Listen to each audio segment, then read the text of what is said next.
hit, that really hurts mommy's feelings. I feel so sad when you hit. Do not do that. Also, don't do this. No hitting. Toy is done. I don't want you to say, Mommy feels so sad when you hit me like that, because you make your child responsible for the feelings and you don't teach them what to do with the anger. You're not even addressing why they just hit. You're just inserting yourself and making you the main thing. But I also don't want you just to take it away and say no hitting. Here's why. First of all, the language structure not, no, not, stop, don't doesn't develop the 2.5 to 3.5 years old. And so if this is a 1.5 or a 2-year-old or even a young 3-year-old, they might not yet have it. Even if they're 4, they're clearly agitated. That's why they're hitting you with the truck. And so it's not the time to ask them to decode all this language. It's the time to tell them exactly what to do and then hold a boundary. Does the truck need to go up? It may. But before I did that, I want to catch this happening before the kid hits. So the truck goes up and I say, up, truck, stay on ground. You're doing it. Okay, so I've given them extra support and now I'm praising for the positive thing. You're doing it. Now, if they are mad, I might say, up, truck, stand on ground. Ooh, tight arms.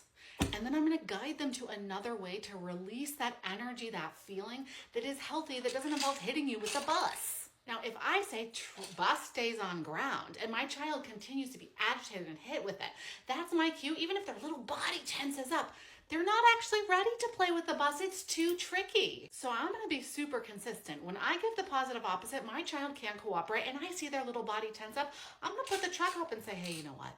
We can try again tomorrow, tonight, after dinner, whenever.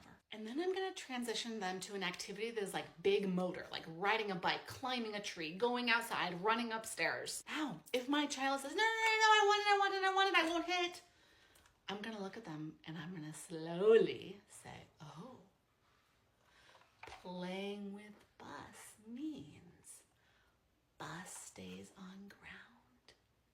If their body softens, great, and I'm gonna stay right here. And if the bus comes up, you know what I'm doing. Up, bus stays on ground. If their body does not soften, if it's like, that's my cue, they're not actually ready. Go back to the other part about where you go outside and do big motor movements. It's okay to remove a toy sometimes because it's too tricky. You don't want to do that all the time because then you fall into parenting by taking away. And especially you want to make sure that you are also proactively teaching your child how to play with this in a socially appropriate way. 4 wheels on the ground. Maybe you make a song about it. You do some hand motions. You practice.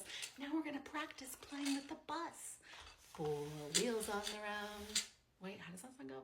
4 wheels on the bus go round and round. You can mix songs like that, right? Round and round. Here we go. You're doing it. Wow, bus on ground. Now I'm teaching them, not when they're all agitated, later, how to do it. And over time, when I repeat those steps again, and I'm like uber consistent, it's gonna stop happening. I promise.